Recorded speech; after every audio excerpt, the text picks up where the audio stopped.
Welcome to Business Success Tips, where you learn to make more money in less time and have a lot more fun. I'm your host, Paul Sanneman. I'm founder of Contractor Staffing Source, where we help contractors build great teams. This is part 2 from Peter Wilson's bizmarketing.com. There was so much great information on the first podcast, we had to do another one. So here we go, Peter. Part 2, continue where you left off. Thanks, Paul. So we've been talking about the one-page marketing plan, which is a book written by Alan Dibb. And we've been talking about the 3 phases of marketing. So on the last episode, we talked about the before phase of marketing, where a prospect doesn't know who you are. And we talked about what you need to do so people do know who you are. Now, once they do know who you are, you need to capture their interest. Now, one of the things that Alan Dibb talks about in the book, and I'm going to go ahead and share my screen here. So for those of you that are watching this on video. If you didn't catch chapter 1, go back and get part 1. That tells you how he filled in the first 3 squares. There we go. Part 2, which is the next 3 squares. So this is the during phase, where you are going to capture leads. Now, it's really important that you have systems in place for capturing leads and generating leads. So what do I mean by a lead? I mean, a lead is somebody who is interested, genuinely interested in your services, who, and a qualified lead obviously would be somebody that fits your target market criteria as well. So if you're in, Florida, you really don't want to get a home remodel lead in the Seattle area, for example. So you want to have qualified leads. So, but you want to have a way to capture leads. So one of the things that Alan Dibb talks about a lot is, how do you capture leads? Now, you can put a form on your website where people can just fill in their information to get a free estimate or a quote or something like that. Now, Paul, for the people that you work with, is that kind of a common thing that you hear? I've heard there's some AI right now, which is interesting. Literally, we have a roofing contractor. Somebody called up, and while they're on the phone, they can draw up the satellite photo of the roof, come up with the pricing, and give them an actual price of that roof within like 3 minutes, all in, which to me is amazing, right? That's like really fast. That's great. So they've got something on their website that says, or in their ads that says, get a roofing quote in 3 minutes. Get a roofing quote, and the person comes in, whether they call or not, there's this huge database. They can literally look at their roof any place in the US and Canada, have a picture of the roof, and come up with a cost in like 3 minutes. AI. That's amazing. That's a lead capture system right there. Probably if the guy's not doing, like he's doing remodels, that's not going to happen. So let's say lead capture, most of the people that I work with in past lead capture system has to do with either filling out, either the lead comes in either through a phone call or through a form on their website or through Google or someone. Somehow somebody reaches out and says, I'm interested. Now, one of the things you can do to stimulate leads is you can have I'm sure you've heard of, some sort of a PDF that you can have available for a download that you can advertise, and then people come to your website, they see that, they give their information, and then they get to download this information, or you send it to them. One of the things we've done with some of our clients is we've created guides, like the ultimate guide to re-roofing your home. And it's not a sales pitch for the business. I mean, ultimately, we want the the potential customer to buy from them, but it's more of an educational piece. And we position it that way. So if you'd just like to get this ultimate guide to replacing your roof, we've got that available. Obviously, you have to trade some information to get it. So you're capturing leads that way. So I'm going to just pencil in here your 3-minute roof quote, which is amazing. And then I'll just say like a PDF guide. And those are other things that you can use for capturing leads. Now, the one thing you're using HubSpot or Go High Level or some form of CRM, to record this stuff, right? Exactly. Yeah. The leads have to get flowed into some pipeline system. And there's a lot of technology that goes behind what we're talking about here. You definitely have to have some sort of CRM. Now, it could be as simple as a spreadsheet, although that can get pretty tedious pretty quick. Are there Right. any particular ones that you see people Well, I using, mean, Paul? I've used HubSpot, I've used Salesforce, I've used Infusionsoft, sometimes called Confusionsoft. I think Yeah. they changed their. And I've gone to Go High Level because it's less expensive. It does all the same stuff, but you better be a tech to know how to run it. So Yeah. there's a lot of stuff out there, and that is changing. When Go High Level didn't exist a year ago, right? So things are changing. You got to get whatever the best technology is for your business. And sometimes a specialized business will have, sometimes your project management system, like, Jobs will have a lead source. And Job sometimes, Nimbus and some of those types of things. sometimes if you're a service company, there's Service Magic, and there's different ways of, Right. but you need an automated way of capturing the lead, whatever that is. Exactly. Which gets us to step 5. So we've got the second row here in our phase of marketing. We call this the during. So before is before they know who you are. During is they know who you are, but they haven't purchased from you yet.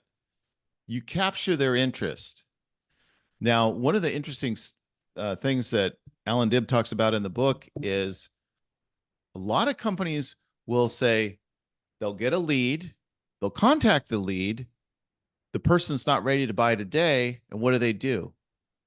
They ignore that person. Right. Well, guess what? At any given time, there's only like 3% of your addressable market that's ready to buy today. Right. Meanwhile, 30% are interested, just not ready to buy today. Right. And So if that you, now with automation, whether it HubSpot or Go High Level, this has become a lot easier than it used to be. yeah, yeah, and that is the next step. Once you capture the lead and they know who you are, it's in the during phase. They haven't purchased from you yet. You need to nurture that lead. And this is right where those systems are amazing, the Go High Levels and HubSpot and those things. And what do we mean by that? We mean reaching out to the potential customer, and they're no longer a prospect. Now they're a lead because they've actually raised their hand. But you need to nurture that lead, whether it's just feeding them ongoing information about the services that you provide, maybe giving them seasonal information, maybe giving them information about specials that you're running. There's a whole different categories of information, but you have got to One of the give things we, them. we use a newsletter, Peter, which tells the people we hire, gives information about recruiting. So there's lots of things you can do that it's pretty easy to automate. Yeah. And this honestly, this is the area that I see most businesses failing at. And they've got this huge pile of leads, and they just cherry pick the ones that we're going to buy today, and then nobody else did anything with it. So it's like, Right. guys, you're sitting on this gold mine here. So a lot of times we'll go into a business and we'll just start working with the prospects that didn't buy yet. Right. So you want to nurture the leads, and then ultimately you want to convert those leads into a sale. That's what it's all about, right? So Right. what is your strategy for converting? How are you converting leads into sales? And this gets into, your selling techniques. What is your who is responsible for it? For example, who is responsible for turning a lead into a sale? When you get somebody who raises their hand and is ready to get a quote from you, how are you doing that? Are you just, scratching something on a piece of paper and handing it to them, or are you giving them a professionally bound proposal, right? And I'm sure you've Peter, one of the talked. things I tell people, which is appropriate here, is I said, like in a remodeling, if you don't want the client, mail them the proposal, right? If you want the client, show up in person. if you're marginal, you can always call them or Zoom, right? So Yep. I Yeah, think, it's hard to I mean, once you form that personal connection, I mean, it's just so powerful for um actually getting the job. Yeah. So, what are the systems that you have in place? So, if you kind of get a sense of the one-page marketing plan, we're not drilling down into, you know, the nth degree for each particular item, but we want the business to capture what it is, how they are going to handle that particular step. And it's clearly um, you know, this the 9 boxes, the 3 phases before, during, after really is the way to think about marketing. And the thing I like about it is you can put it on one page and you just see the flow, right? and then let's cover the last year. You got a couple minutes here to go. So the next one's after they bought from you, right? Yes. And how do you deliver a world-class experience? What does that look like? Yeah, this is really important. A couple things that could differentiate every step of the way. You're trying to figure out how you're going to differentiate yourself from your competitors. So let's say you're a remodeling company.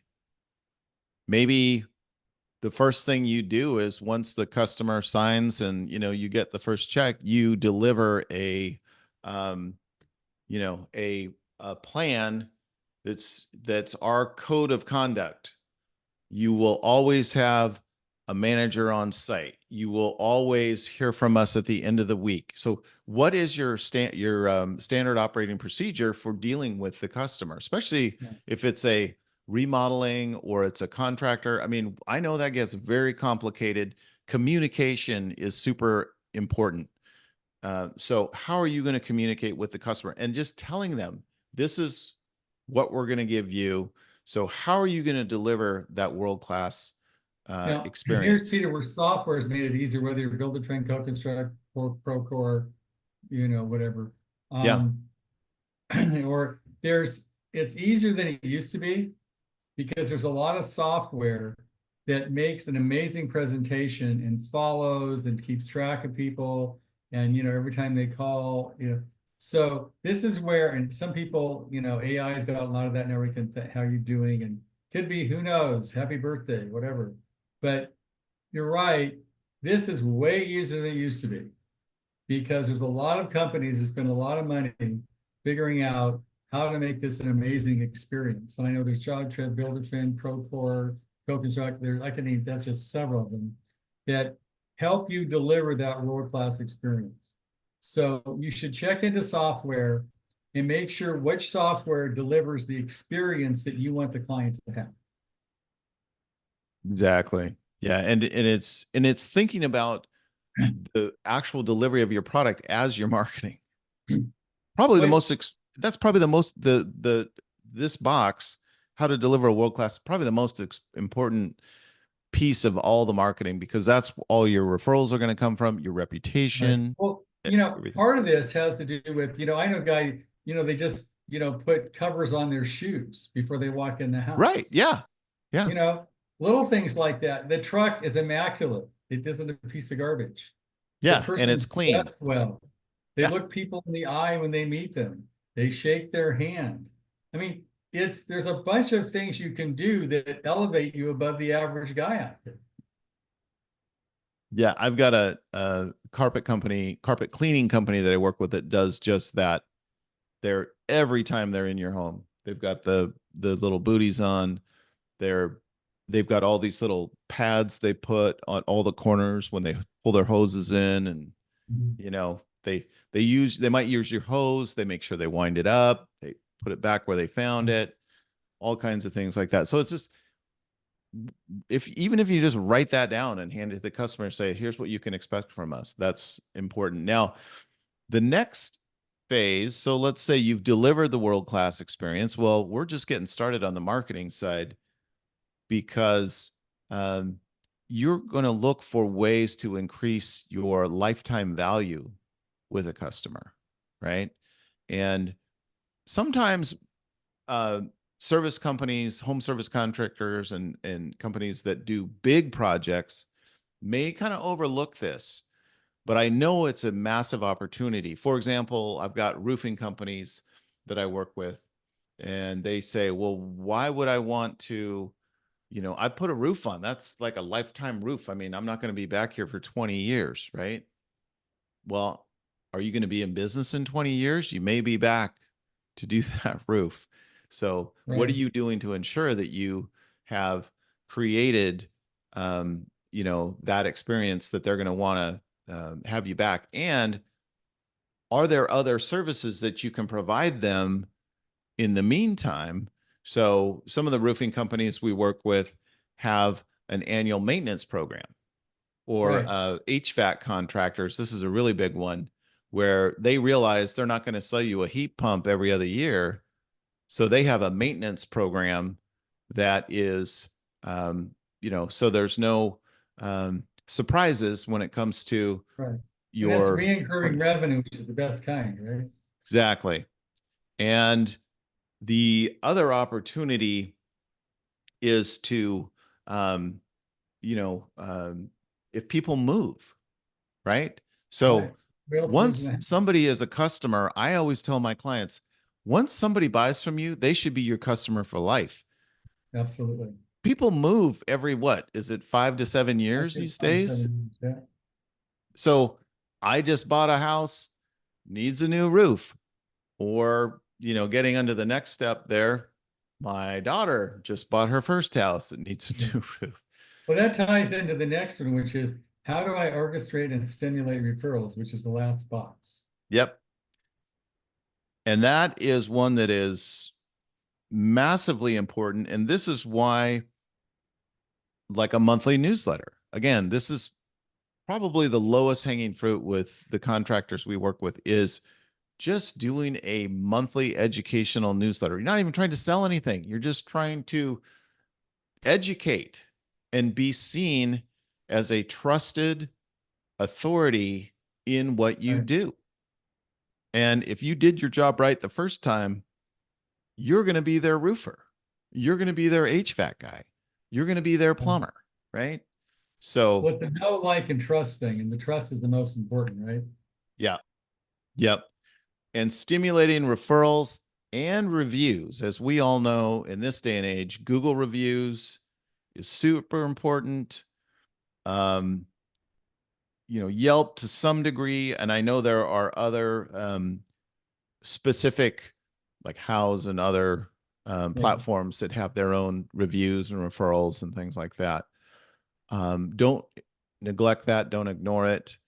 You have to play an active role in those as well. And if you did a good job for a customer, you should feel very confident to ask for a review, and you should have a program in place Right. to stimulate referrals and ask for reviews. And the more you automate, the more you're going to get done because with AI and a few other things these days, this is easier to do than less cheaper than it's ever been in the history of the world. And we need to take advantage of it. Exactly. Yeah. So So now, Peter, if people want to get a hold of you, how do they do yeah. that? I heard the first one, so I need you to tell them again. So our website is BIZMKTG, Biz Marketing for short, bizmarketing.com. We have a book appointment form there. We'll do a free consultation. And for those listeners that are listening to the podcast, if they'd like to get their own free copy of the one-page marketing plan, I've got about 25 copies available. So if they send an email to podcast@bizmktg.com with the address, so we know where to send it, because it's actually a real physical copy of the book, um, we'll send out a copy, and that's available to you. And we are just big believers in the one-page marketing plan. And we believe that until you have a plan, you should not be spending money on marketing. This is really the first step. You should have a plan first. Just like building a house. You're not going to build a house without a blueprint. It's the same thing. Thanks, Peter. Really appreciate you being here. And my guess is everybody listening to this podcast does not have a one-page marketing plan. And the easiest way to do it is to call you and help them get it done, right? We'd love to help out. Yep. Thank you, Paul. Thanks, Peter. Appreciate being here.